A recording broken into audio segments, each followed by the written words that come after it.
Eh, Así que ahí, chicas, les voy a pedir un minuto solamente para efectos de subir el certamen. Y con eso estaríamos y seguimos con la clase. Vamos a hacerla sin recreo. La idea es que podamos avanzar lo mayor que podamos, porque no nos queda tanto, ya no nos queda tanto, pero sí es importante lo que nos quedaba por ver, ya que es nacionalidad y ciudadanía. Entonces, vamos a terminar lo que estábamos viendo sobre bases de la institucionalidad y seguimos. Ya les agradezco que estén presentes, para mí es importante, yo me fijo en las personas que están, sé que hay algunas alumnas que no pueden estar presentes ahora porque tienen que dar la prueba, ya lo tengo más que claro, que no se pierdan ninguna clase. Pero es importante, chicas, aprovechar esta instancia. Pues es probable que ustedes ya estén eximidas incluso, pero como les digo, no está de más participar en la última clase, sobre todo porque es un tema relevante. No sé si, según yo, quedamos en el artículo 8, en la transparencia. Ahí quedamos, según yo. Profe, ¿Sí? ¿Sí, bien? de todas maneras va a subir la clase a YouTube, ¿cierto? Sí, la voy a subir, pero igualmente... ¿O no la sube por ser? Ah, ya. No, sí la voy a subir, sí, Sí, sí. sí, Sí, porque sé que también ya, hay gracias. ustedes que trabajan, entonces por eso no pueden conectarse de manera tan seguida.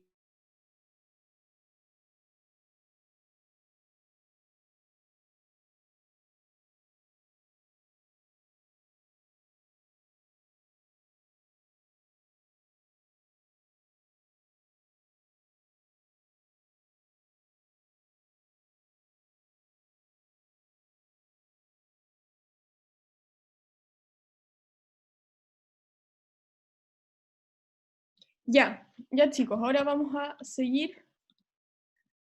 Ya, bien. Micaela me confirma que efectivamente quedamos hasta el artículo 8. Ya, recuerden que estamos viendo las bases de la institucionalidad, que es el primer capítulo de la Constitución, y vamos a terminar de verlo el día de hoy.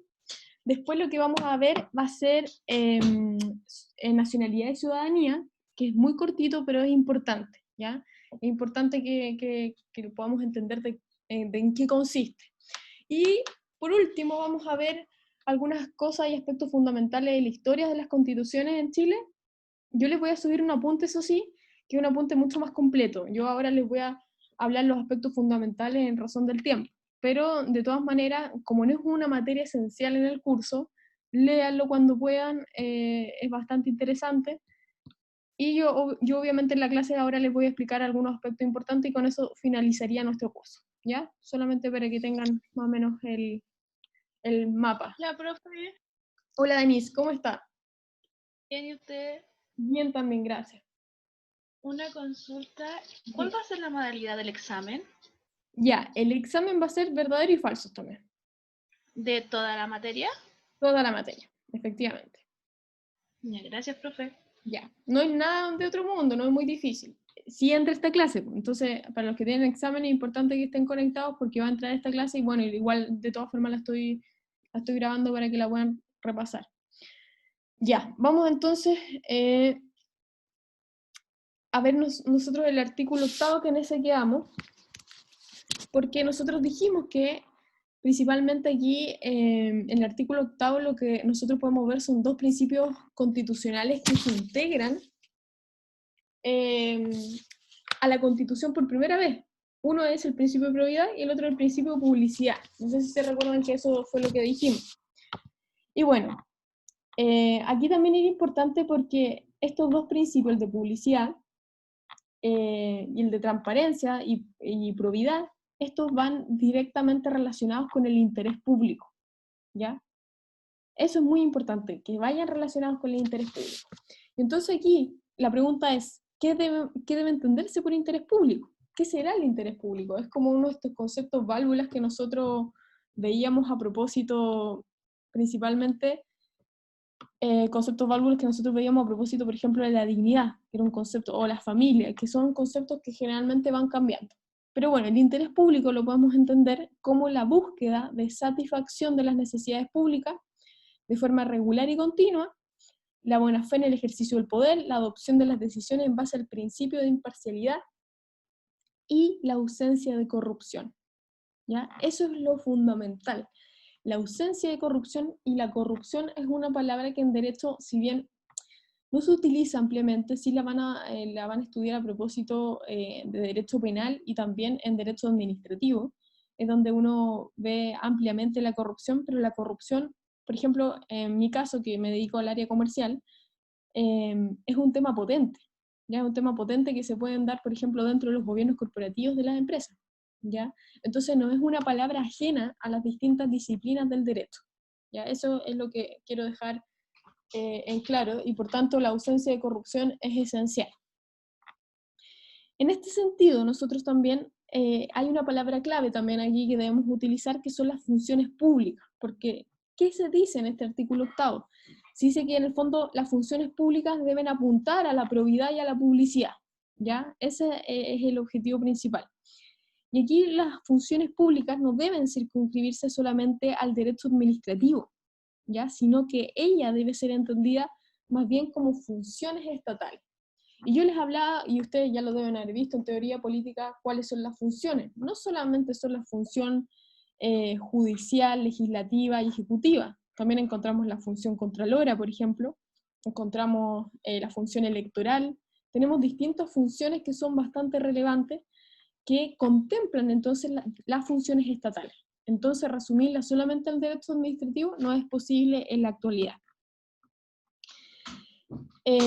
Bueno, ¿qué otra cosa importante? También aquí en esta norma, el artículo 8, se utiliza la expresión titulares, ¿ya? Titulares, ¿ya? Los titulares de las diversas funciones públicas. Y cuando se utiliza la expresión titulares, se está aludiendo a quienes ejercen las funciones públicas, ya sea de forma permanente o en forma interina, ¿ya? Y bueno, en relación con el principio de transparencia, si bien este no se encuentra explícitamente reconocido en la Constitución, porque el principio de transparencia no está reconocido, vean aquí, ¿cuáles son los principios reconocidos? La probidad y la publicidad. Esos son los únicos dos reconocidos en este artículo 8. Entonces, si bien no se encuentra, yo les decía, el principio de transparencia explícitamente reconocido por la Constitución, ella implica visibilidad de las conductas de los funcionarios públicos, ¿ya? La exigencia de la publicidad que se establece en la norma constitucional inequívocamente nos debe llevar a concluir que ella se encuentra comprendida en la misma. Es decir, no está de forma expresa, pero se entiende del sentido que el legislador tuvo para redactar esta norma, ¿ya? Más bien el legislador constituyente, ¿ya? Entonces, se puede extraer de manera implícita la probidad, pero solamente solamente los principios que se encuentran expresamente establecidos en la Constitución son la probidad y la publicidad, ¿ya?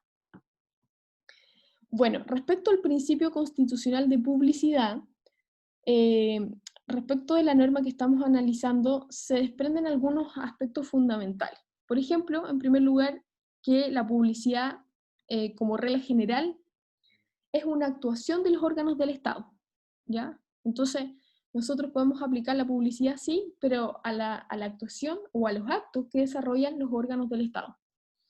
Y en segundo lugar, también podríamos decir, este principio constitucional de publicidad, que la excepción a través de la reserva o secreto en virtud de una ley de quórum calificado y por los motivos taxativamente indicados en el texto constitucional. Es decir, la regla general es que los actos de la administración sean públicos, ¿ya? La mayoría de los actos. Pero encontramos una excepción. ¿Cuál es la excepción? La reserva o secreto en virtud de una ley de quórum calificado o por los motivos taxativamente indicados en el texto constitucional. Por ejemplo, que lo que se está solicitando por transparencia, por ejemplo, realice finalmente, entorpezca el buen funcionamiento del órgano. ¿Puede ocurrir? Claramente que sí. Les explico cómo es esto en la práctica. No sé si ustedes saben que existe la ley de transparencia en la actualidad. Y esa es una ley, chicas, que se las recomiendo absolutamente que la manejen y la dominen bien. Es una ley que en el fondo, como futuros abogadas, que creo que son puras chicas las que están conectadas, como futuras abogadas, les va a servir mucho, sobre todo para los juicios que puedan llevar a cabo. ¿Por qué? Les cuento. Por ejemplo, si ustedes van a tener, no sé, tienen un cliente que le cursaron un sumario sanitario, por ejemplo, en la Seremi de Salud, ¿ya? Entonces, usted tiene que realizar los descargos. No sé si ahora ustedes han visto más o menos el procedimiento a propósito de las clausuras que han realizado la Seremi de Salud. Recuerden que el órgano encargado de fiscalizar el cumplimiento del Código Sanitario es la Seremi de Salud, la Secretaría Regional Ministerial. Entonces, en ese sentido, es importante que ustedes tengan claro, y muy claro, que luego de que le cursan el sumario, comienza una etapa de descargo. Entonces, ¿qué hace usted?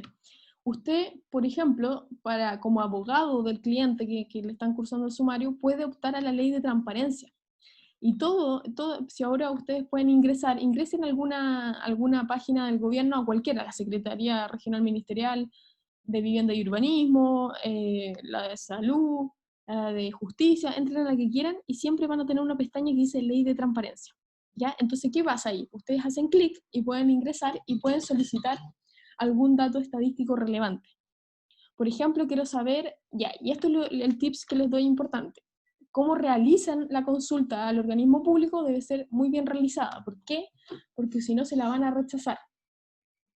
Ya se la van a rechazar, se la van a rechazar porque en el fondo van siempre a alegar esta excepción que es que entorpece el funcionamiento del servicio. Entonces, ¿usted qué tiene que pedir? Por ejemplo, yo quiero saber, ya, mi cliente es una clínica dental, supongamos eso, ¿ya?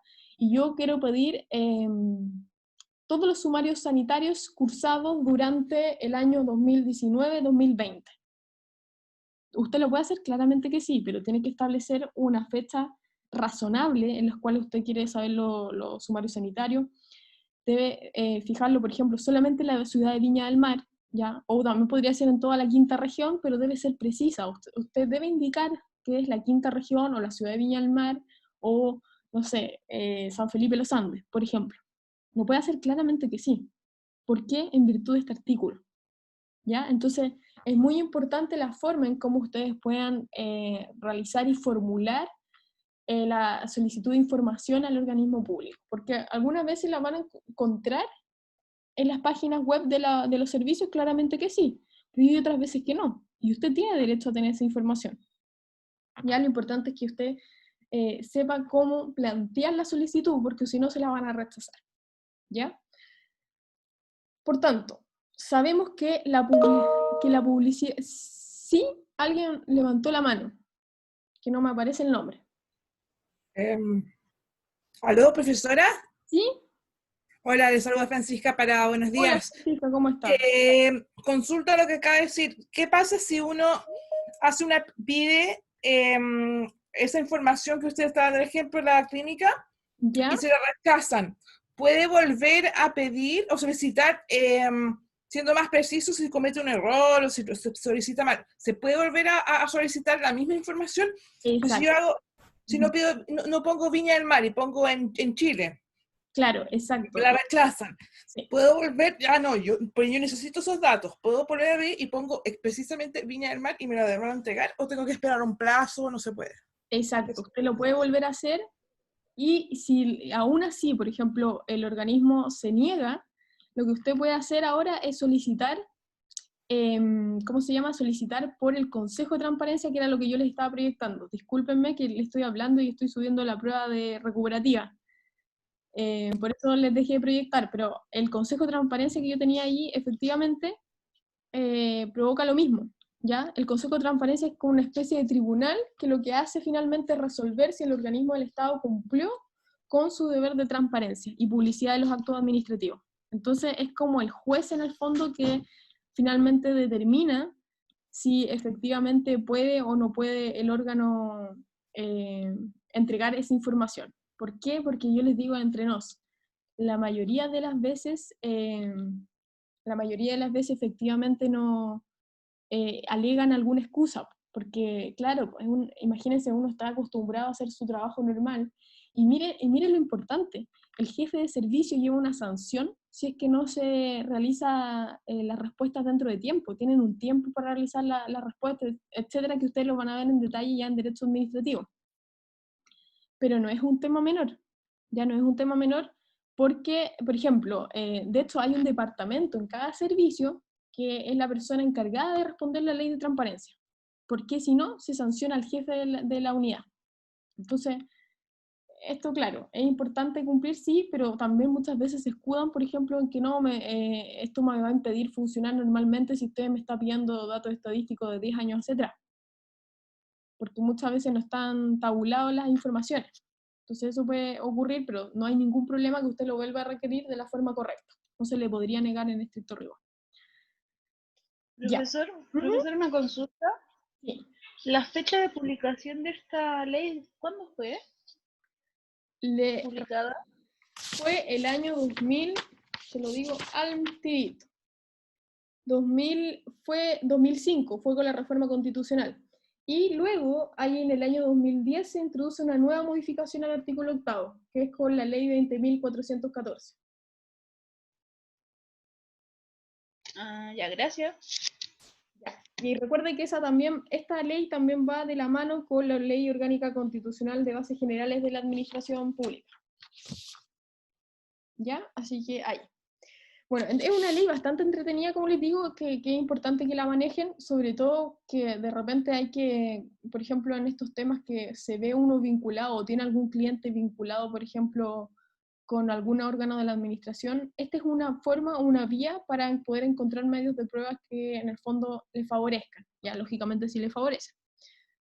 Otro mecanismo que también se utiliza es solicitar un dictamen a la Contraloría sobre una determinada materia, cuando usted lógicamente está en alguna disputa con un órgano del Estado. Entonces, son herramientas que en realidad a uno no se las enseñan claramente en pregrado, ya no se las enseñan, pero tomen nota de esto porque al menos a mí me ha servido en el ejercicio de la profesión, ¿ya? Y yo sé que les va a poder servir también.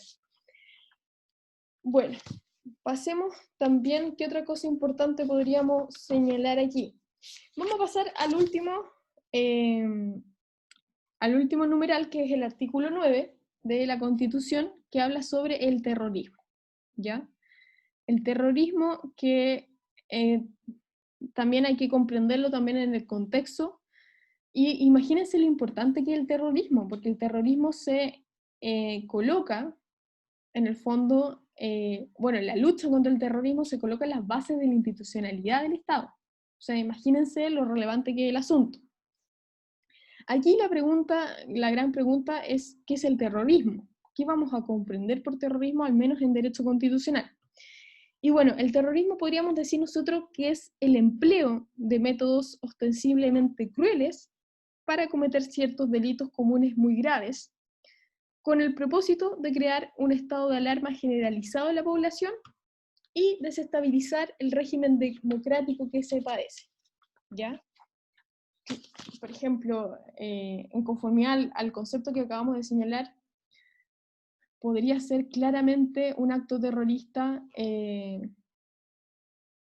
la pandemia que estamos viviendo. ¿Causa terror en la población? Claramente que sí. Lógicamente las circunstancias que digamos que el virus fue creado, ¿ya? O manipulado para tal objetivo. Sí, es una definición doctrinal de terrorismo, ¿ya? Bueno, no sé, chicas, si alguna de ustedes tiene que rendir la prueba recuperativa, pero ya está subida, ¿ya? Para que, en caso de que tengan que rendirla o sepan de algún compañero, ya está en el aula virtual. Ya, sí. Francisca, para que vaya nomás, ya está subida. De todas formas, se está grabando la clase para que ustedes después la puedan repasar sin problema.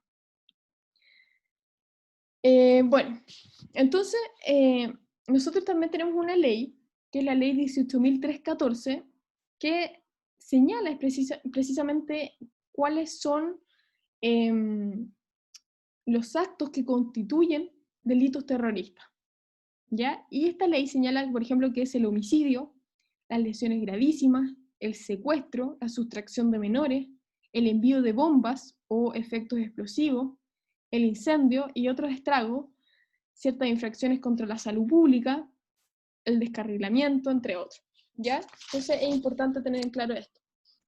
Para que cualquiera de las conductas señaladas prudentemente constituyan una conducta terrorista, deben concurrir una o ambas de las siguientes circunstancias, ¿ya? No es que solamente se constituya, sino que además deben cumplir ciertos requisitos. ¿Cuáles son estos?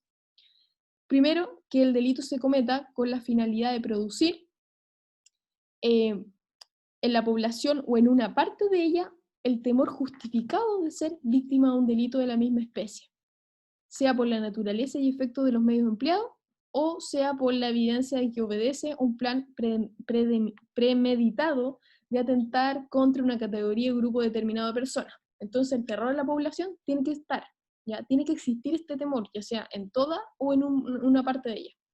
En segundo lugar, que el delito sea cometido para arrancar resoluciones de la autoridad o imponerle exigencia.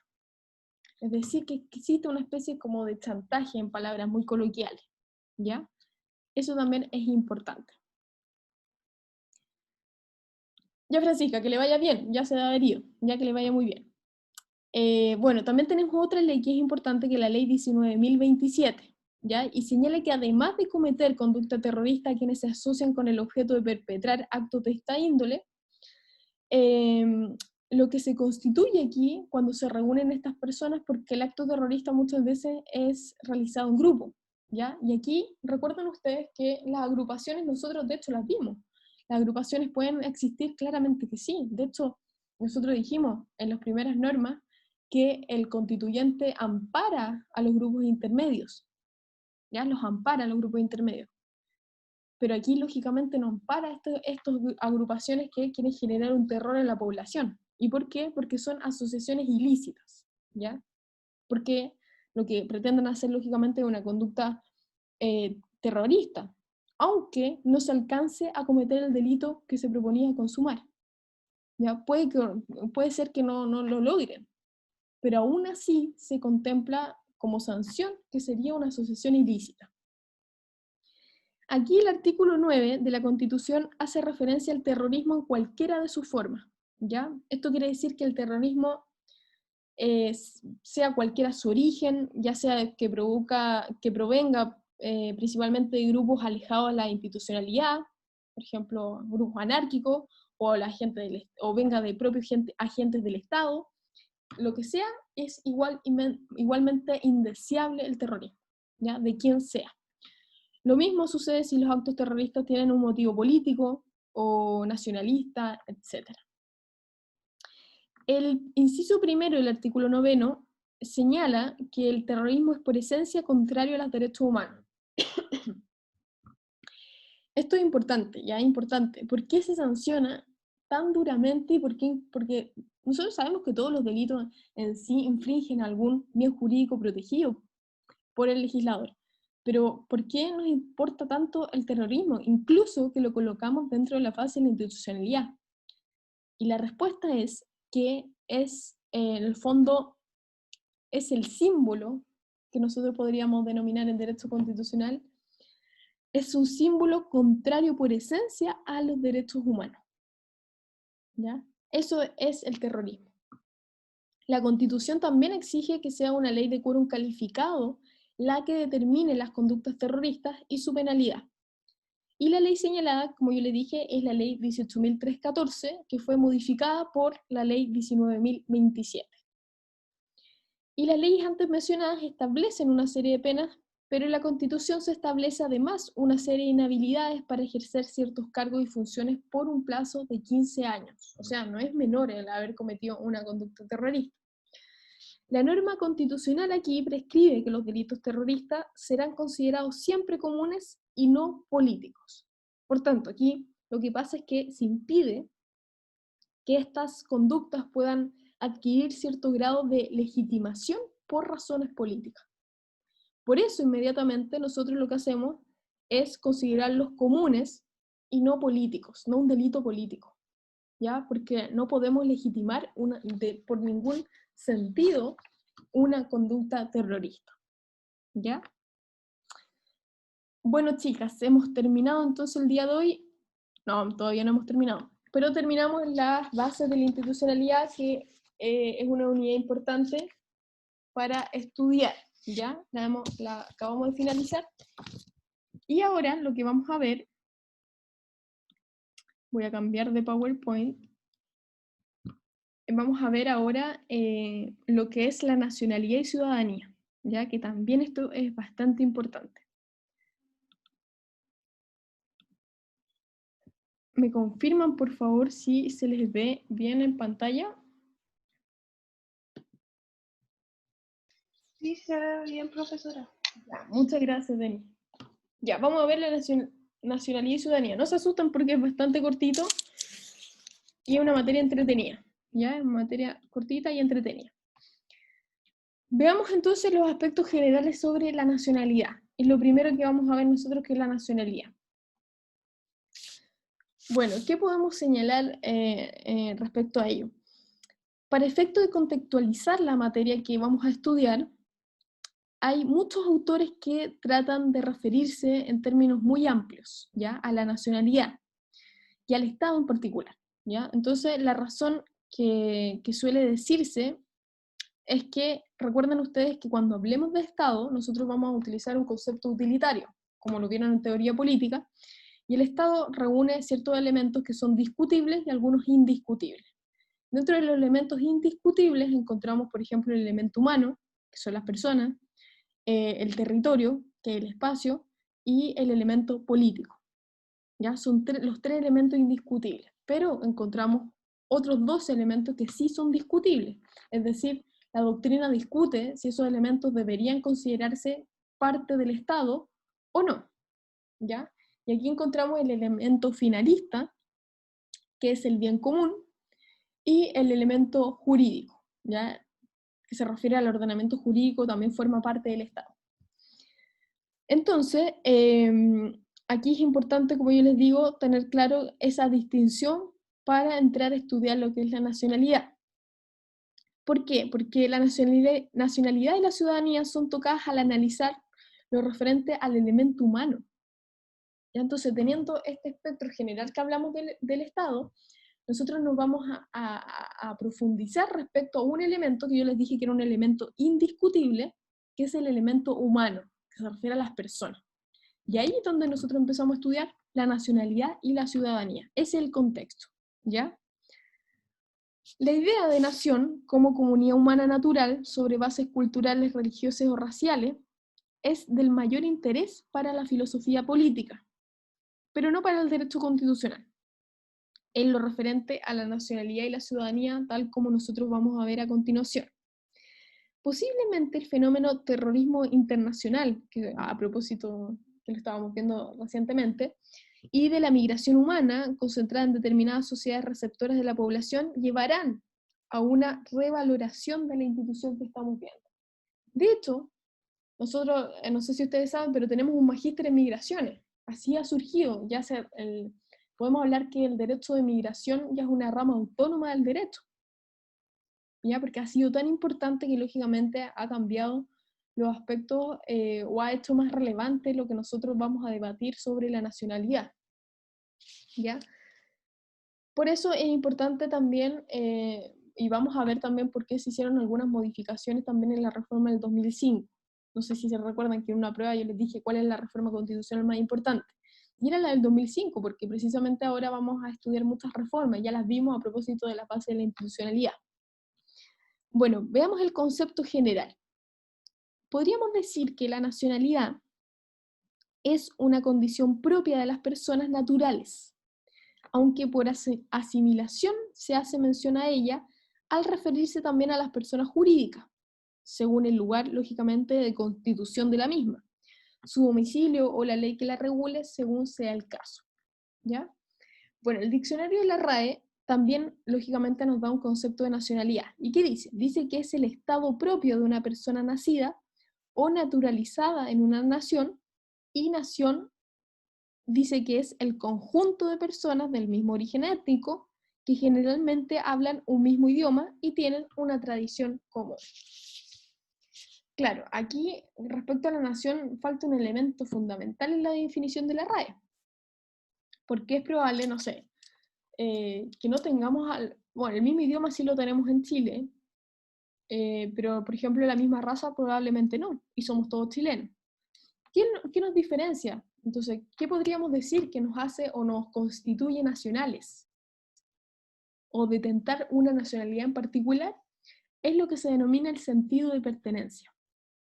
¿Ya? El sentido de pertenencia. Esa es una palabra fundamental para comprender por qué yo soy parte de una nación o por qué tengo detento una determinada nacionalidad. Lógicamente hay personas que no tienen este sentido de pertenencia, pero es importante. Esta es una visión sociológica, porque desde el punto de vista jurídico la situación es algo diferente, porque se trata de una forma de relación que establece derechos y obligaciones de las personas con un Estado. Entonces, vuelvo a repetir, ¿qué vamos a entender por nacionalidad? Desde un punto de vista jurídico, es la forma de relación que establece derechos y obligaciones de las personas con un Estado. Eso va a ser la nacionalidad para nosotros desde un punto de vista jurídico. ¿Ya? Así, para algunos, la nacionalidad tiene una doble acepción. La primera es una acepción más bien sociológica, y no depende de norma positiva alguna asociándose a la idea de nación. Y la segunda tiene una relación con el derecho positivo y el Estado, pudiendo o no coincidir su origen con una determinada concepción de idea de nación. Y esta última, que es distinta lógicamente a la primera, es la que algunos autores denominan como la nacionalidad política. ¿Ya? Eso respecto al primer punto, que es concepto general. Entonces, aquí en resumen, ¿cuál es el concepto de nacionalidad? La forma de relación que establece derechos y obligaciones de las personas con un Estado. Ese es el concepto jurídico que al menos a nosotros nos importa.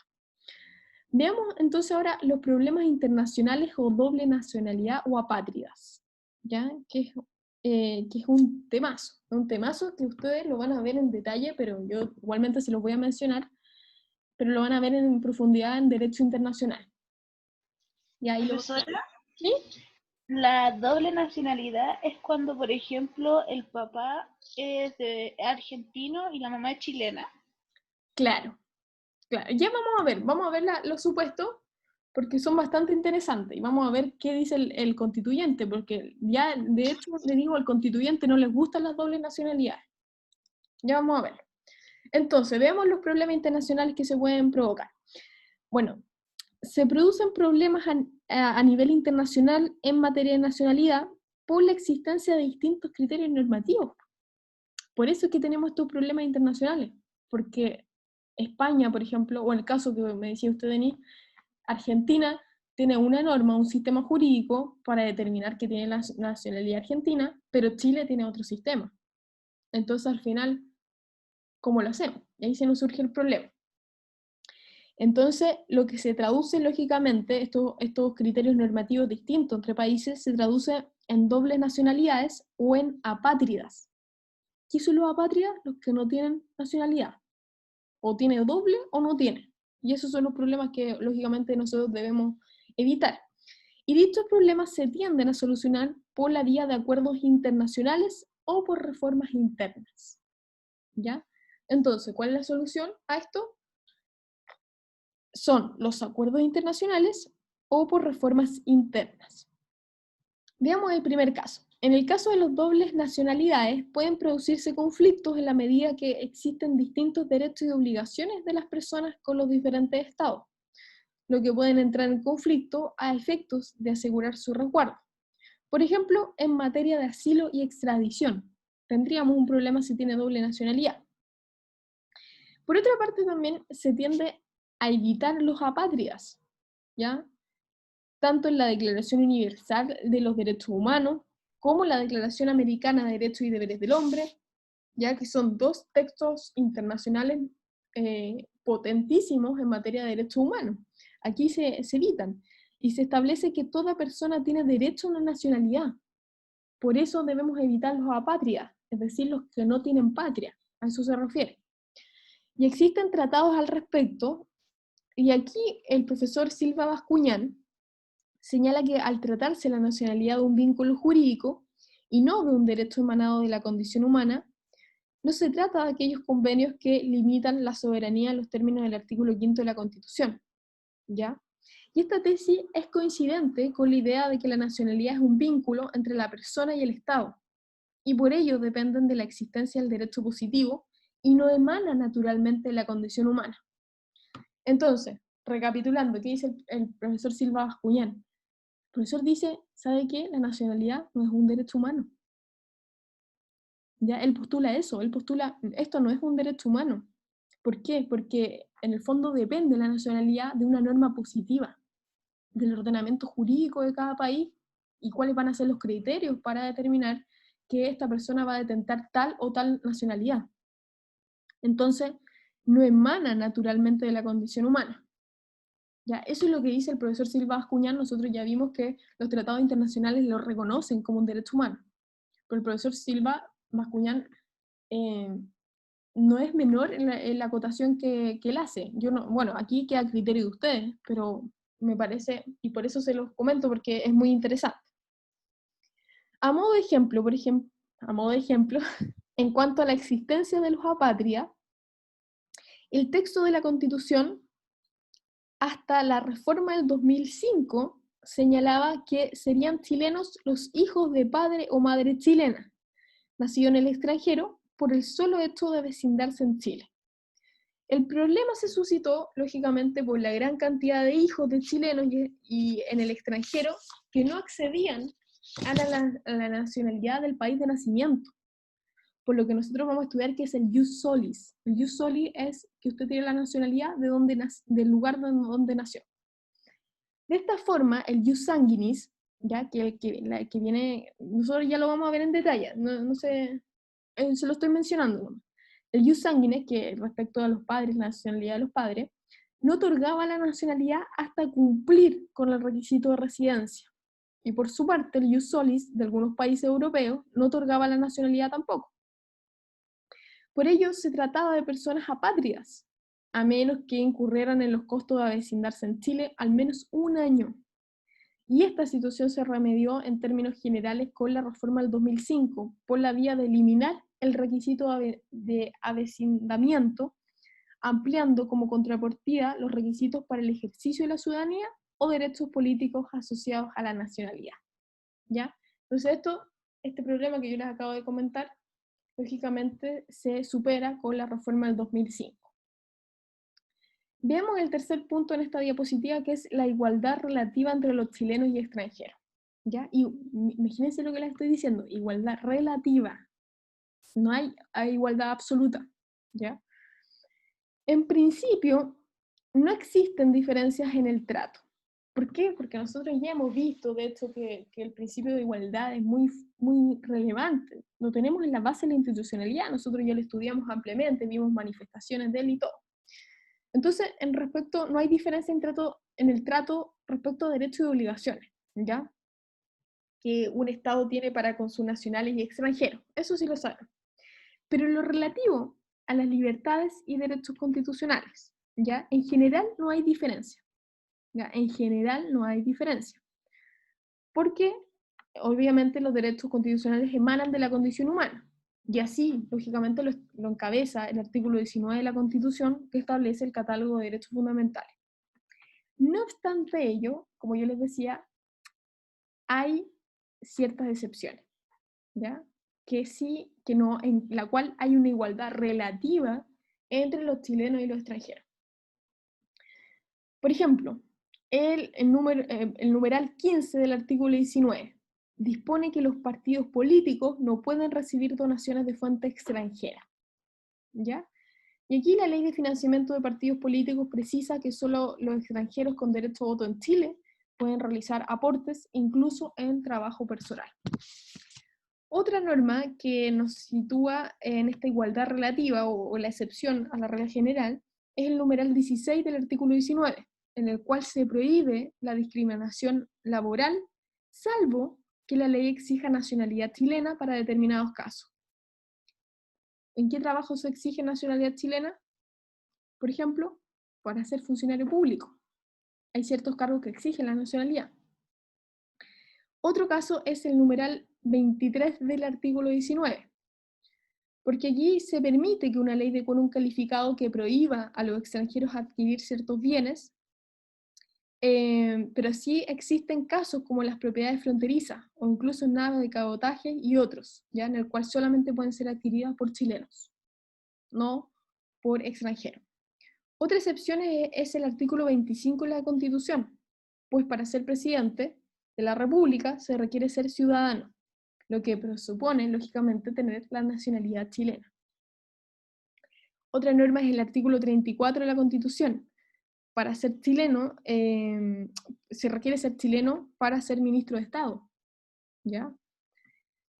Otra excepción es el artículo 48 y 50 de la Constitución. Para ser diputado o senador se requiere ser ciudadano, lo que presupone la nacionalidad.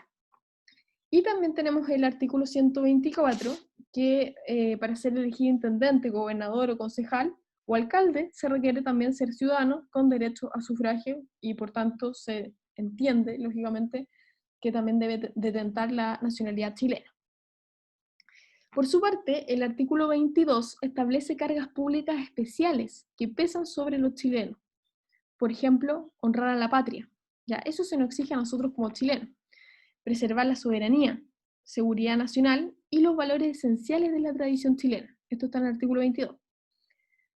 Por su parte, se indica que los chilenos en estado de cargar armas deben encontrarse, por ejemplo, inscritos en los registros militares. En cuanto a eso fue en lo relativo a las libertades y derechos constitucionales, que yo les estoy hablando de la igualdad relativa. Pero ahora les voy a hablar de esta igualdad relativa en cuanto a los derechos civiles, ¿ya? Porque también hay una igualdad relativa. El artículo 57 del Código Civil señala que no hay diferencias en relación a la adquisición y goce de los derechos civiles, ¿ya? Pero hay excepciones en el Código Civil. Por ejemplo, el artículo 15, porque los derechos y obligaciones civiles siguen solo a los chilenos en cualquier lugar del mundo, en lo relativo al estado de las personas y su capacidad para ejecutar actos que puedan tener efectos en Chile, ¿ya? Y las obligaciones y derechos que emanan de las relaciones de familia, pero solo respecto de cónyuges y parientes chilenos.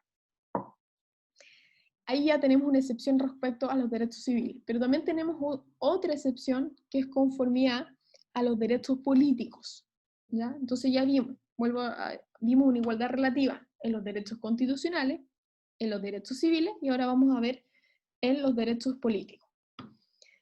Por regla general, solo se reconocen a los chilenos, ¿ya? La Constitución Política de la República de 1980 reconoce ampliamente el derecho a sufragio, bajo ciertas condiciones, a los extranjeros con más de 5 años de residencia en Chile, a diferencia de la Constitución de 1925, donde solamente se les permitía votar en elecciones de regidores, concepto similar a lo que nosotros ahora entendemos que son los alcaldes, ¿ya?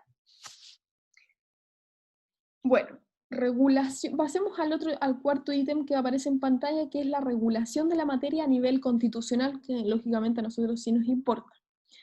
El Código Civil siempre ha referido la determinación de la nacionalidad a la Constitución, tal como se indica en el artículo 56 del Código Civil. Esto se explica más bien por la importancia que tiene la nacionalidad en relación a una serie de derechos civiles y políticos que dependen de ella.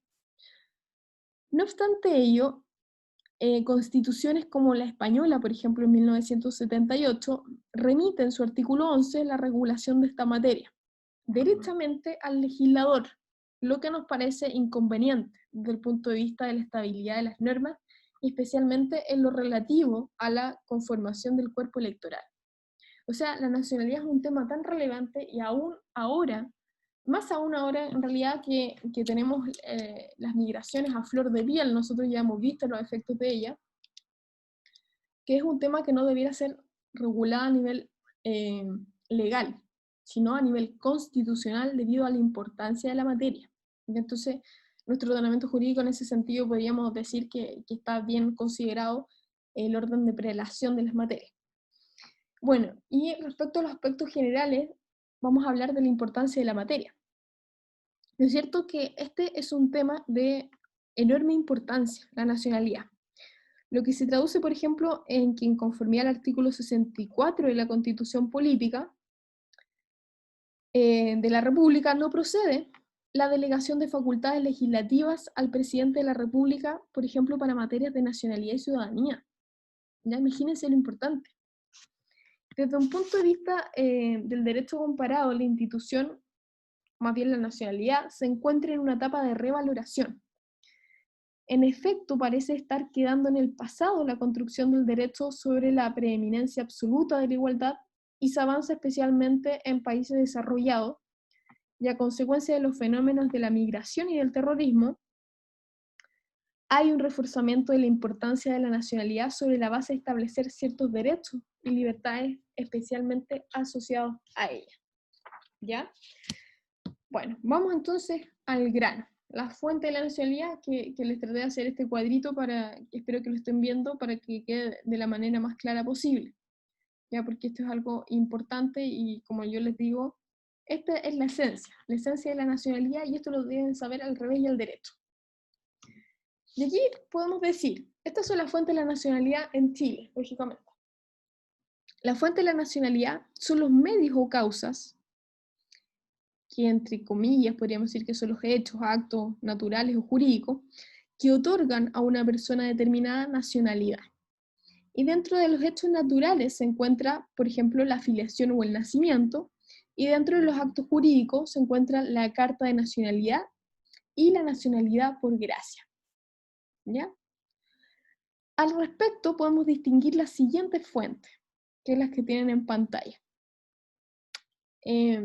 Tenemos por una parte las fuentes naturales, biológicas u originarias, que dependen de un hecho jurídico, como es el nacimiento o filiación, y estas fuentes tienen las características de otorgar la nacionalidad originaria a una persona sobre la base de su nacimiento o filiación. Y aquí, dentro de las fuentes naturales o biológicas, u originarias, que también se denominan, encontramos a su vez dos fuentes más, que es la jus solis y el jus sanguinis, que alguna vez yo creo que lo han escuchado. Ya vamos a entrar a estudiar cada uno de ellos. Y ahora también, en segundo lugar, también encontramos las fuentes derivadas, ¿ya? Que se denominan fuentes adquiridas, fuentes legales o derivadas. Tienen las tres nomenclaturas. Y aquí se adquiere una nacionalidad diferente a la determinada por una fuente natural, y ello depende de hechos o actuaciones determinados en la propia Constitución. Se trata normalmente de actos jurídicos que confieren una nacionalidad diferente a la de origen, y que son consecuencias de actuaciones consistentes no coetáneas con el nacimiento. A modo de ejemplo, encontramos la nacionalización por gracia y la carta de nacionalización.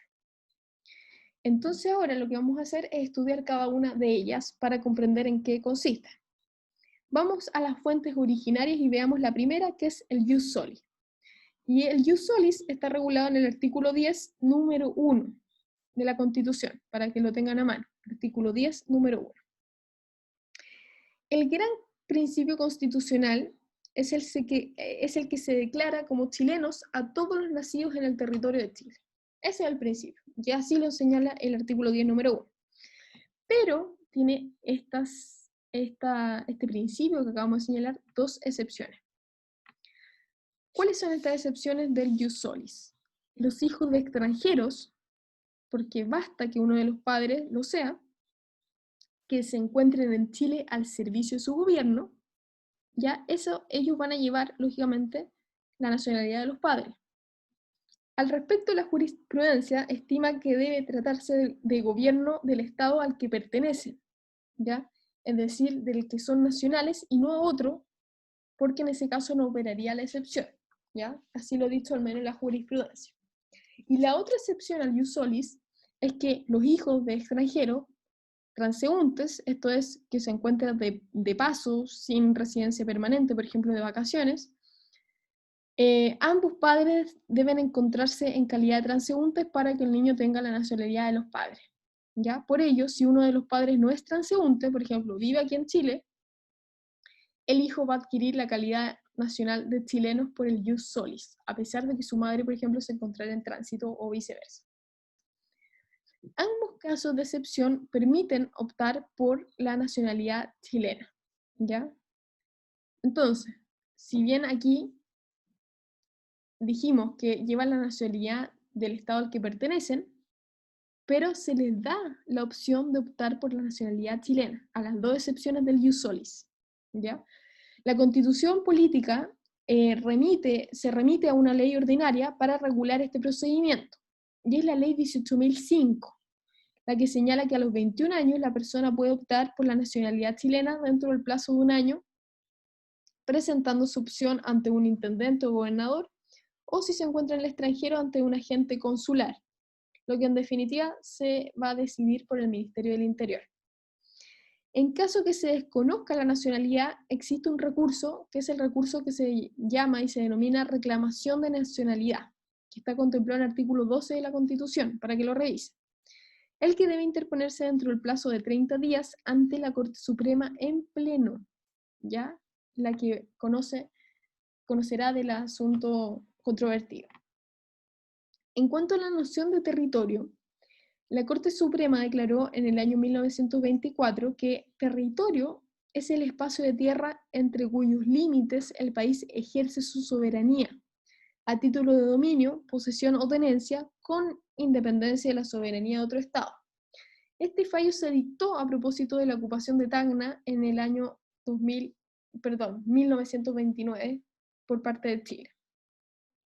Y esta noción de territorio debe ampliarse no solo a la tierra, sino también al subsuelo, espacios aéreos, mar territorial, y al mar adyacente a la costa, hasta 12 millas marinas, naves y aeronaves chilenas en alta mar o cielos libres, y naves y aeronaves en guerra en cualquier lugar del mundo, incluso en el territorio de otro Estado. Como puede apreciarse, la norma chilena, sobre todo respecto al ius solis, es bastante amplia, a diferencia de lo que sucede en otros países, que no contienen mayores exclusiones. Esta norma no sufrió modificaciones en la reforma del 2005, ¿ya? Esta sí que no sufrió modificación alguna.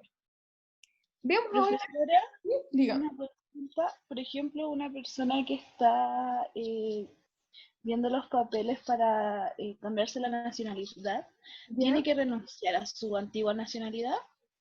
Mire, eso es relativo, es relativo. ¿Por qué? Porque, como yo le decía, el constituyente, por lo general, no quiere doble nacionalidades, pero no es necesario renunciar a su otra nacionalidad. Depende del país donde sea. Por ejemplo, si se trata de Chile y usted quiere obtener, por ejemplo, la nacionalidad italiana, no tiene que renunciar a la nacionalidad chilena. A menos que la norma italiana le exigiera eso. Pero por lo general se permite hacerlo. Ya, no sé si... Ya. Vamos entonces, ahora yo le decía al ius sanguinis. Ius sanguinis, que es es el artículo 10, numeral 2. ¿Ya? Ese es el ius sanguinis. Bueno, esta norma sí sufrió una importante modificación en la reforma del 2005, a diferencia del ius solis. ¿Ya? Y antes de dicha fecha, la norma consideraba chilenos a los hijos de padre o madre chileno, originario o adquirido, nacidos en un territorio extranjero, encontrándose cualquiera de estos en el actual servicio de la República, lo que se consideran nacidos en un territorio chileno, lo que era relevante para los efectos del antiguo artículo 25 de la Constitución, que requería haber nacido en territorio chileno para ser, por ejemplo, presidente de la República. A modo de ejemplo, esta norma se aplicaba a una madre francesa al servicio de Chile en Argentina, si el padre era chileno. La noción de actual servicio era amplia e incluía becas de estudio otorgadas por organismos estatales también, ¿ya? Por su parte, hasta el 2005, la norma consideraba también chilenos a los hijos de padre o madre chilenos nacidos en el extranjero, por el hecho de avecindarse más de un año en Chile. Avecindarse. ¿Qué es avecindarse? Podríamos decir que es un traslado material con ánimo de permanencia y no presupone residencia, pues esta última es una noción jurídica que ustedes ya la deben conocer. El problema que creaba esta norma y que motivó a la reforma constitucional era que muchos hijos de chilenos nacidos en el extranjero, por ejemplo, con motivo del exilio que ocurrió a propósito de lo que nosotros vimos durante la época de dictadura, eran apátridas, ¿ya? Y en efecto no adquirían la nacionalidad chilena, salvo que asumieran el costo de avecindarse un año en Chile, ¿ya? Y por su parte, tampoco accedían a la nacionalidad de su país de residencia por no existir el ius solis y privilegiarse el ius sanguinis, En virtud de todo ello, la actual norma se limita a decir que son chilenos los hijos de padre o madre chilenos nacidos en el extranjero en la medida que alguno de sus ascendientes en la línea recta de primer o segundo grado, es decir, padres o abuelos, haya adquirido la nacionalidad por ius solis, carta o ley. De esta forma se intenta asegurar de algún grado de vinculación real con la persona del país, evitando, por ejemplo, que nietos de chilenos por ius sanguinis adquieran la nacionalidad. ¿Ya? Se constata que ya no existe el requisito del avecindamiento en estos casos, ¿ya? Lo que, como se verá, se debe a que el mismo es ahora un requisito para el ejercicio de la ciudadanía, pero no para adquirir la nacionalidad. Es decir, para poder votar, el derecho a sufragio. Para ello es importante avecindarse en un lugar de la nación. Sobre este punto, en la actualidad se discute la forma en que se permitirá el ejercicio del derecho a voto de los chilenos en el extranjero, ¿ya? Luego que, lógicamente, nosotros ya lo tenemos resuelto, si bien hay algunos que igual, parte de la doctrina igual se manifiesta en contra, pero ya lo tenemos meramente resuelto y ya contamos con voto de chilenos en el extranjero. Bueno, ¿qué otra cosa aquí? Y ahora aquí nos toca ver, en segundo lugar, que sale aquí en amarillo, las fuentes derivadas, ¿ya? Las fuentes derivadas, que son las segundas fuentes que son importantes. Mi recomendación es que cuando estudien esto traten de tener a la vista este cuadrito que les hice, porque si no uno se le enreda en cuál es el ius soli, sanguinis, las excepciones y todo.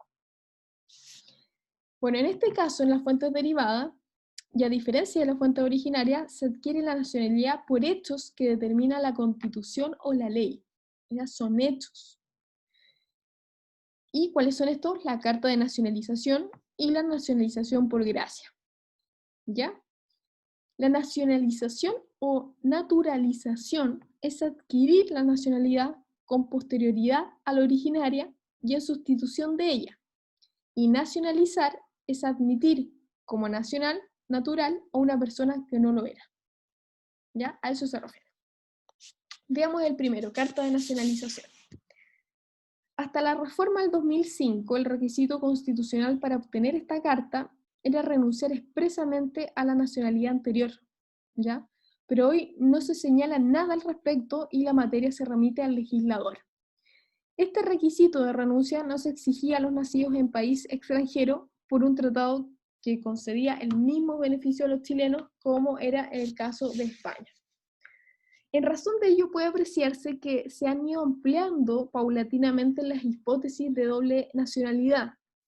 La reforma del 2005 eliminó de la Constitución política, eliminó de la Constitución directamente el requisito de renuncia previa. Y era aquí lo que me preguntaba Denise. Se eliminó. Y consecuente con ello se eliminó como causal de pérdida de la nacionalidad también la nacionalización en el país extranjero, ¿ya? Porque antes en Chile, antes de la reforma se permitía una nacionalidad y ahora no.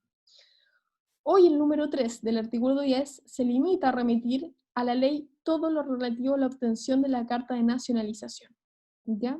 ¿Cuáles son estos requisitos? La carta de nacionalización es un extranjero que cumple determinados requisitos y quiere pedir la nacionalidad chilena. Ese es el supuesto, ¿ya?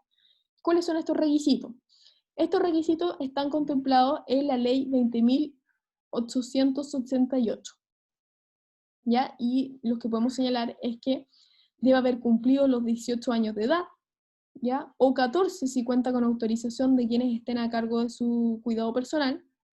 En segundo lugar, 5 años de residencia continua en Chile, y aquí el ministro del Interior tiene facultades concedidas por la ley para decidir si dicha residencia es continuada o se ha visto alterada por ciertos viajes esporádicos al extranjero.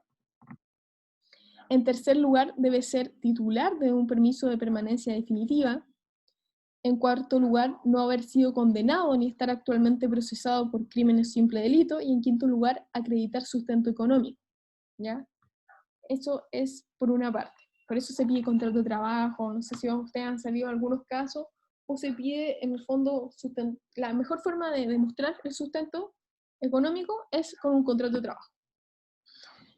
Bueno, la solicitud se presenta en la Intendencia o Gobernación, salvo si el solicitante vive en la región metropolitana, porque ahí puede ir directamente al Ministerio del Interior. La carta de nacionalización se expide por decreto supremo del presidente de la República. En principio es facultativo otorgarla o negarla, salvo en los casos que se encuentra obligados a denegarla, ¿ya? Entonces él puede aceptarla o denegarla y es facultativo.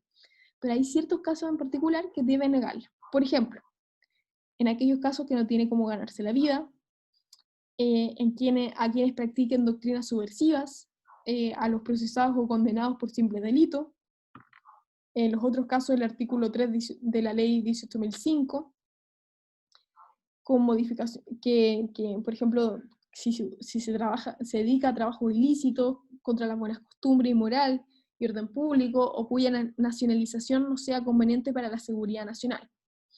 Aquí el presidente de la República puede cancelar la carta de nacionalización si se comprueba que la misma fue mal otorgada, si la persona se hace indigna de ella o es condenada por delito de la Ley de Seguridad Interior del Estado. Por tanto, como les digo, no es menor lo que está ocurriendo en la actualidad. Por ejemplo, muchos haitianos han sido detenidos porque han tenido que salir, por ejemplo, o no haitianos, no para dedicarlos, pero personas que son extranjeras, que no tienen cómo ganarse la vida, que tienen un empleo informal, y salen en cuarentena obligatoria a vender sus productos y son detenidos. Y ahí, por ejemplo, ellos hay un problema mayor, porque tampoco van a poder optar por la nacionalidad. Y ahí eso es bastante complejo. Bueno, y veamos por último lo que yo les digo que es la nacionalización por gracia, ¿ya? Que está en el último punto de las fuentes derivadas. Este es un beneficio que se otorga a los grandes servidores del país, ¿ya? Y una especie de reconocimiento público y honorífico. El número 5 del artículo 63 señala que en materia de ley, las que regulen los honores públicos a grandes servidores, como es este caso, ¿ya? Y al tratarse de una ley, no procede el recurso de reclamación de nacionalidad del artículo 12, pues el mismo solo se prevé contra actos de la autoridad administrativa. Por tanto, allí, chicos, atención, este es uno de los casos en que no procede el recurso de reclamación. ¿Por qué? Porque se otorga por ley la nacionalización por gracia, ¿ya? Es por ley, no es un acto administrativo del Ministerio del Interior como ocurría en los otros casos. Bueno, en estos casos tradicionalmente no ha existido objeción para la doble nacionalidad, ¿ya? No habría problema. Y por ejemplo, uno de los grandes servidores públicos al cual se le entregó la nacionalización por gracia es Andrés Bello, el redactor de nuestro Código Civil. Bueno, veamos a continuación las causales de pérdida de la nacionalidad. Estas causales son de derecho estricto. ¿Y por qué? Porque son penalidades, son penas, es decir, son sanciones que se constituyen por haber cometido un delito, ¿ya? Por eso son derechos estrictos y son penalidades. Y están contempladas en el artículo 11 de la Constitución. Por lo que no se aplican por analogía y deben interpretarse restrictivamente. La ley no puede crear causales de pérdida de nacionalidad porque se trata de materia de reserva constitucional. Solamente la Constitución puede señalar cuáles son estos casos. Ya esto sí es importante. ¿Cuáles son las causales? La primera que podemos encontrar es la renuncia de la nacionalidad.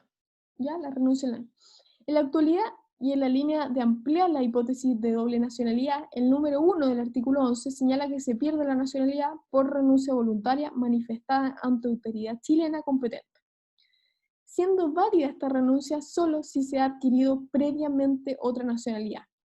Entonces, si usted tiene nacionalidad chilena y quiere renunciar a ella, no puede hacerlo a menos que tenga otra nacionalidad. ¿Por qué? Porque de esa manera se intenta evitar los apátridas, ya que yo les señalaba anteriormente. En razón de ello se colige que si una persona adquiere otra nacionalidad sin renunciar a la chilena, o en su caso dicha renuncia no se formula ante una autoridad nacional, conserva su nacionalidad chilena. La segunda causal de pérdida es por decreto supremo, en caso de prestación de servicios, en caso de guerra exterior a enemigos de Chile o de sus aliados. Miren qué importante. En la Constitución de 1925 existía esta causal, pero requería condena por traición a la patria, a diferencia de hoy donde la aplica la autoridad administrativa. Al ser una resolución administrativa, lógicamente procede el recurso de reclamación de nacionalidad contemplado en el artículo 12. La noción de guerra exterior no es meramente de hecho, porque el número 19 del artículo 32 de la Constitución señala que el presidente de la República declara la guerra por decreto, ¿ya? Previa autorización por ley, dejando constancia de haber oído al Consejo de Seguridad Nacional. En efecto, aquí el número 15 del artículo 63 señala que es materia de ley autorizar al presidente de la República, a propuesta de él, a declarar la guerra, ¿ya? Pese a ser una noción jurídica para los efectos de la presente norma, la doctrina se ha inclinado por considerar que basta que haya un estado de guerra, ¿ya? Basta con que exista un estado de guerra, pese a no existir jurídicamente este decreto que declare la guerra. Ya basta del Estado para que nosotros podamos declarar o otorgar el decreto supremo que declare la pérdida de la nacionalidad, ¿ya? Bueno, la otra causal de pérdida de nacionalidad es la cancelación de carta de nacionalización. Aquí se trata de un decreto supremo que se hace en los casos en que haya expedido mal la carta o se hayan perdido las condiciones para acceder a ella, ¿ya? El decreto requiere allí la firma y acuerdo de todos los ministros y tiene que ser fundado en las siguientes causales. Por ejemplo, haberse hecho indigna a la persona, haberse otorgado la carta en contra del artículo 3 de la ley 18.005 sobre prohibiciones de otorgamiento de nacionalidad, haberse condenado a la persona por delito contra la ley de seguridad interior del Estado. Y aquí en este caso sí procede lo que nosotros conocemos como el recurso de reclamación de nacionalidad, ¿ya? Y letra D. En la letra D también tenemos por la ley que revoque la nacionalización por gracia. Según Silva Bascuñán, esta norma debe interpretarse en el sentido de que si una persona obtuvo la nacionalidad por gracia, no le resultan aplicables las demás causales, principalmente porque no puede modificarse una ley y otra fuente que no tenga igual rango. Vámonos al otro punto, ya estamos por finalizar esta parte, que es el recurso de reclamación de nacionalidad.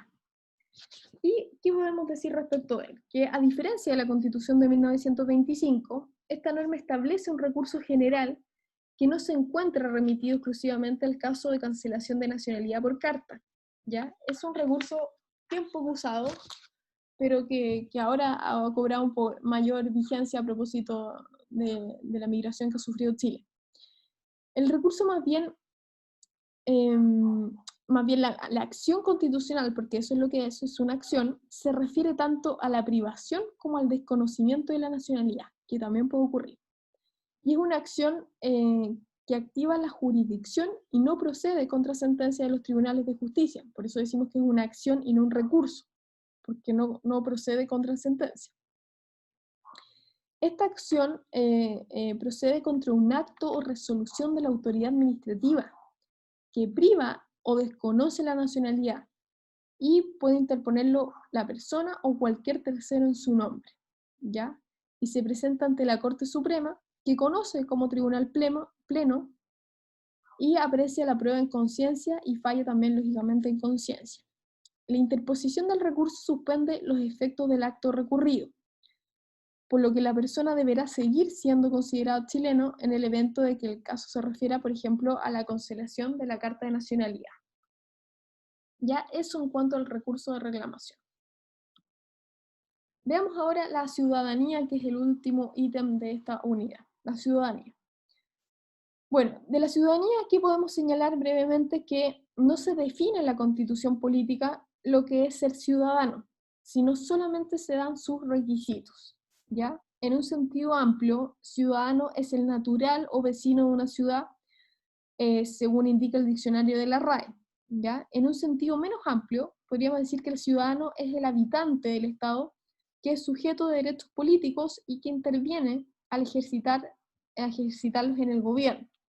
Y dichos derechos son el del sufragio, por ejemplo, el optar a cargos de elección popular, y los demás que la ley y la Constitución confieran. ¿Cuáles son los requisitos para ser ciudadano? Ser chileno o chilena, ¿ya?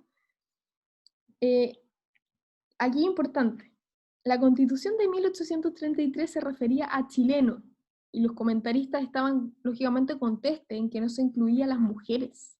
Miren, chicas, justo que hoy día hay una clase femenina. La Constitución de 1925 se dejó claro que se refería a hombres y mujeres, pero que una ley debía regular el voto femenino, siendo la ley 5.357 la que permitió el voto femenino en las elecciones de los regidores, hasta que luego González Videla, mediante la ley 9.292 del año 1949, dio derecho de sufragio amplio a las mujeres. El segundo requisito es el haber cumplido 18 años de edad. La Constitución de 1925 hasta el año 1970, donde fijó la edad de 18 años, hablaba anteriormente de 21 años, ¿ya? Y la norma de los 18 años es bastante universal.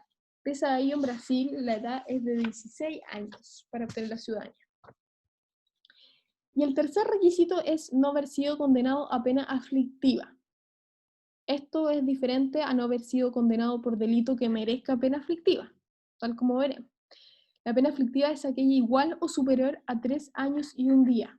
¿Ya? Esa es la pena aflictiva. Bueno, ¿cuáles son los derechos que confiere la ciudadanía? Aquí hay 2 derechos principales. ¿Cuáles son estos? El primero, el derecho a sufragio, el derecho a votar, ¿ya? Y el segundo es el derecho a optar por cargos de elección popular, tales como los concejales, diputados, alcaldes, presidentes, cumpliendo con los demás requisitos que se señalan. Se debe tener presente que conforme al numeral 4 del artículo 10, los nacionalizados por carta no pueden optar a estos cargos hasta luego de 5 años de tenencia a la misma, ¿ya? Y hay ciertos cargos que por ley requieren ser ciudadanos chilenos, como los jueces, ¿ya?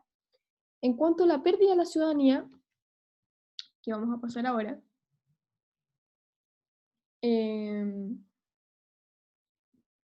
cuanto a la pérdida de la ciudadanía, podemos señalar que el artículo 17 señala lo siguiente. ¿Cómo se puede perder la ciudadanía? Número 1, por pérdida de la nacionalidad. En segundo lugar, por condena a pena aflictiva. Extinguida la responsabilidad penal, por ejemplo, en virtud de un indulto, estas personas se rehabilitan en conformidad a la ley y lógicamente pueden obtener nuevamente la nacionalidad. Pero si es condenado por pena aflictiva, la pierde. Y en tercer lugar, por condena que la ley considere delitos terroristas, lo que en conformidad al artículo 9, que ya lo acabamos de revisar, inciso segundo, son establecidos en una ley de quórum calificado. La reforma del 2005 señaló adicionalmente que la ciudadanía se pierde también por condena de delitos relativos al tráfico de estupefacientes, reconociendo lógicamente el enorme daño de dichas conductas. Estas personas se rehabilitan también por el Senado, una vez cumplida la condena, por lo que no basta con la extinción general de la responsabilidad, a diferencia del caso anterior. ¿Ya? Requiere un trámite adicional en el Senado. Bueno, chicas, esto es en cuanto a la nacionalidad y ciudadanía. ¿Ya? No es mucho, es poquito. Y lo último que me queda por ver el día de hoy, que lo voy a hablar en 10 minutos menos, yo creo que me voy a demorar, es un breve repaso a la historia, que esto sí no entra para el examen, les hago el hincapié que no va a entrar esto para el examen, pero sí que lo conversemos someramente ahora, ¿ya? Que es la primera unidad que en realidad es bueno saberlo, sí hay que conocerlo, pero me interesa más que conozcan lo otro, que es lo que les va a servir. Bueno, no sé hasta qué punto si es que se cambia la Constitución. Bueno, entonces esta es la primera unidad del curso, que es respecto a la historia constitucional, ¿ya? La historia constitucional, que también no es menor, porque hemos sufrido una evolución para bien desde el año 1811, donde se plasma el primer especie de texto constitucional. Entonces aquí vamos a retroceder en la historia y en el tiempo, y podemos señalar, la primera pregunta es ¿qué es el constitucionalismo? ¿Ya? Y lógicamente el constitucionalismo lo podemos ver desde 3 puntos de vista o 3 aspectos fundamentales que trata. Uno es el proceso a través del cual se organiza el Estado, que es lo que ustedes van a estudiar en el curso que viene a continuación, en Derecho Constitucional Orgánico. Se determinan las atribuciones del gobierno y, en tercer lugar, garantiza los derechos individuales. Y eso también lo van a ver en derechos fundamentales, que es muy relevante. ¿Ya? No nos vamos a topar en derechos fundamentales, pero van a estar ahí con la profesora Paula. Veamos la visión panorámica de la independencia. ¿Ya? Yo sé que a esta altura de los horarios es bastante complejo estudiar esta materia, pero va a pasar rápido, ¿ya? Nosotros tenemos la época de la independencia que va desde 1810 a 1823, ¿ya? Y aquí se divide en 3 etapas históricas relevantes, ¿ya? La patria vieja, la reconquista y la patria nueva. Esto ustedes se los voy a subir las diapositivas para que las puedan revisar, porque no es algo menor, ¿ya? Revíselo, búsquelo, de qué se trata. No, ¿para qué se los voy a leer? Bueno, el primer texto constitucional que nosotros podemos encontrar es el Reglamento para el Arreglo de la Autoridad Ejecutiva Provisoria de Chile de 1811. Imagínense el largo nombre que tenía este primer texto. Bueno, es el primer intento del ordenamiento constitucional. Aquí se mencionaba que existía un poder ejecutivo que estaba compuesto por 3 miembros. Aquí no se hablaba de presidente, por si acaso, ¿ya? Pero el poder ejecutivo estaba compuesto por 3 miembros. Se hablaba también de un Congreso unicameral que ejercía funciones ejecutivas y legislativas, es decir, había una cámara en el Congreso, luego que se disolviera la Junta, y era una tendencia más bien conservadora que era aún leal al rey de España, ¿ya? Bueno, fue redactado y aprobado por el Congreso Nacional el 11 de agosto de 1811 y fue derogado el 15 de noviembre de 1811 por el golpe de Estado de José Miguel Carrera. ¿Ya? Eso fue la poca vida que tuvo el primer reglamento. Pero luego viene un segundo reglamento, que es el Reglamento Constitucional Provisorio de 1812. Y fue promulgado para encauzar el gobierno de José Miguel Carrera. Contiene un preámbulo y 27 artículos, ¿ya? Y aquí también se señalaba mucho de que los pueblos se regían por sí o por sus representantes. Aquí se reconocía como la religión oficial de Chile, la católica apostólica. Estaba gobernado Chile, no ya por este poder ejecutivo compuesto por 3 miembros, sino por la Junta Superior Gubernativa, y se reconocieron los primeros derechos aquí, como la libertad de imprenta, la libertad personal, la igualdad de derechos en favor de todos los habitantes, ¿ya? Eso fue a grandes rasgos lo más importante. Yo les voy a subir un apunte, en todo caso, para que ustedes profundicen mayormente respecto a estos contenidos que lógicamente no entran en el examen, solamente esta unidad. Bueno, también tenemos el tercer reglamento, que ojo que aquí no se les denominaban constituciones, sino reglamentos, ¿ya? ¿Y por qué? Porque era el primer texto jurídico que surgía en Chile en esos momentos.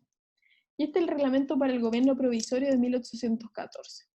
Y aquí este reglamento se dictó en medio de un problema social bastante grande, que era el enfrentamiento entre los patriotas y los realistas. ¿Ya? Hay que remontarse un poco a la historia de Chile. Y aquí Carrera, recuerden que es destituido, ¿ya? Y entonces aquí se establece expresamente en este reglamento que el Ejecutivo iba a ser unipersonal, ¿ya? Y el Ejecutivo unipersonal iba a estar compuesto por una persona. Recuerden que el primero eran 3, el segundo era la Junta de Gobierno, y aquí se reconoce un Ejecutivo unipersonal. No iba a ser el presidente de la República, ¿ya? Sino que iba a ser el director supremo. ¿Y quién era el director supremo? Francisco de la Lastra, que es el caballero que ustedes pueden ver en la imagen. Él fue el primer director supremo de Chile. Y el Senado también seguía siendo unicameral, porque era el único órgano que existía, estaba compuesto por solamente 7 miembros. Luego nosotros encontramos la Constitución de 1818, ¿ya? Y fue, más bien, no fue creada, pero sí fue ideada por Bernardo Higgins, ¿ya? Y aquí ya se encuentra una evolución mayor.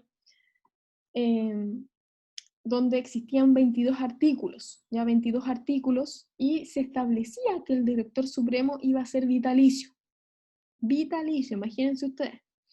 Y el Senado se reduce y es formado solamente por 5 miembros. Recuerden que el reglamento anterior estaba compuesto solamente por 7 miembros, ahora es por 5. Y habían ciertos derechos que se proclamaban que en el fondo eran redundantes porque eran los mismos que se declaraban en los textos anteriores. Y aquí también se divide el país en 3 provincias, y esto es un hecho importante, porque ya van a ver por qué es importante, porque vamos a ver un ensayo federal. Aquí se intentó que Chile fuera un estado federal, y en ese sentido, aquí se divide ya en este reglamento de 1818 el país en 3 provincias, Santiago, Concepción y Coquimbo. ¿Ya? Bueno, la Constitución, y aquí ya hablamos directamente por Constitución, la de 1822 fue redactada ya durante el gobierno de Bernardo Higgins. El director supremo, que era Bernardo Higgins, duraba 6 años en el ejercicio y podía ser reelegido por 4 años más. Y aquí se marca una diferencia, porque el legislativo, que era el Congreso, estaba compuesto por 2 cámaras, ¿ya? 2 cámaras que regulaban las leyes, a eso se dedicaba. Y aquí también se reconoce la abdicación de O'Higgins en el año 1823, año siguiente a su promulgación. Luego surge otra constitución, que es la Constitución de 1823. Imagínense todos los ensayos que llegaron para que ahora tengamos la Constitución que tenemos. Y esta Constitución de 1823 es la Constitución de Juan Egaña, ya que es bastante reconocida por ser sumamente conservadora esta Constitución. Y esta Constitución ya era un texto más extenso, porque contenía 277 artículos. De hecho, es la Constitución más extensa de la historia de Chile. Recuerden que nosotros veíamos las características de la Constitución del 80 y precisamente decíamos que no era extensa, ya al contrario, era bastante acotada. Y aquí también surge, y por qué la Constitución moralista, o la de Juan Egaña, o la más conservadora que yo les decía, es importante porque aquí se confunden los órdenes políticos, lo moral y lo religioso. Y por eso se le denomina la Constitución moralista, ¿ya? Generalmente era impracticable, lo que se resumió precisamente en que debía ser modificada nuevamente, ¿ya? Debía ser modificada porque no se podía llevar a la realización práctica. Bueno, el ensayo federal, y este es el que yo les señalaba, tenemos un ensayo federal en 1826, y que fue redactado por José Miguel Infante. Y en ese momento el presidente de la República era Manuel Blanco Encalada, ¿ya? Aquí, para entender más o menos la visión que tenían los ensayos federales o las constituciones de la época, hay que ir de la mano con la historia de Chile. En julio de 1826 se aprobó un proyecto de ley que establecía un sistema federal. Imagínense, chicas, tener un sistema federal en la actualidad. Y lógicamente el sistema federal se dividía en lo que nosotros recién habíamos visto, entre Santiago, Coquimbo y Concepción, ¿ya? Al mismo tiempo, el Congreso se reunió para dictar una nueva constitución. ¿Por qué? Porque esto no resultó tajantemente, y tuvieron que reunirse y debían dictar un nuevo texto constitucional, porque esto fue una locura que no cumplió su cometido. ¿Por qué no lo cumplió? Porque las provincias, que eran los estados locales, en las cuales se dividió Chile, no quisieron acatar este sistema, ¿ya? Rechazaron este sistema absolutamente. Y aquí también se estableció en este ensayo federal la elección popular de los gobernadores municipales y párrocos. También eran cargos de elección popular. Y generalmente provoca, producto de los problemas que existían en las provincias, un caos en la vida política, económica y administrativa del país. Posteriormente tenemos la Constitución de 1828, que es la obra del Congreso, ¿ya? Aquí esta no la crea alguien que se la encargaron, como por ejemplo Juan Egaña, que él se dedicó a confeccionar la Constitución, sino que aquí el Congreso es quien, que era bicameral, redacta este nuevo texto constitucional de 1828, y es revisado, sí, por José Joaquín de Mora, ¿ya?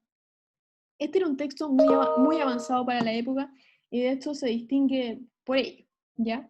Y se considera al presidente y al vicepresidente elegidos por los electores de las provincias y elegidos por la mayoría. Aquí empiezan los primeros atisbos de democracia que nosotros podemos ver reflejados ahora en nuestro texto constitucional. Y el presidente de la época era Francisco Antonio Pinto, y aquí también hay un problema político importante que degenera en una guerra civil, ¿ya? Que es ganada por Diego Portales en la batalla de Lircay. Bueno, también tenemos la Constitución de 1833, que es una constitución importante, que también es una obra de Mariano Gaña, y se dicta bajo el gobierno de José Joaquín Prieto, que duró en el cargo de 1831 a 1841, y es importante porque fue la que estuvo mayor tiempo vigente. Tuvo una duración de 100 años, ¿ya? Que claramente sí tuvo reformas y modificaciones, pero tuvo una duración de 100 años que no es menor. Y aquí el Congreso también se componía de dos cámaras y ya se les denomina como Cámara de Diputados y la de Senadores, ¿ya? Eso es un aspecto importante.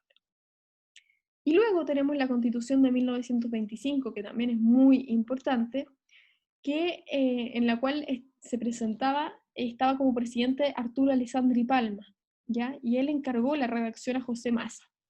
Y entre 1932 y 1973 se perfeccionó el sistema político, acceso a sectores medios y más populares, y Chile aquí se establece como una de las democracias más estables de América Latina, a través de la Constitución de 1925, que nosotros ya hemos hablado algunas veces de ella. Bueno, y la génesis de la Constitución de 1080 nosotros ya la estudiamos latamente, así que me salto esta parte para que ustedes tengan una visión. Bueno, chicas, eso sería todo por la clase de hoy. No sé si tienen alguna duda al respecto.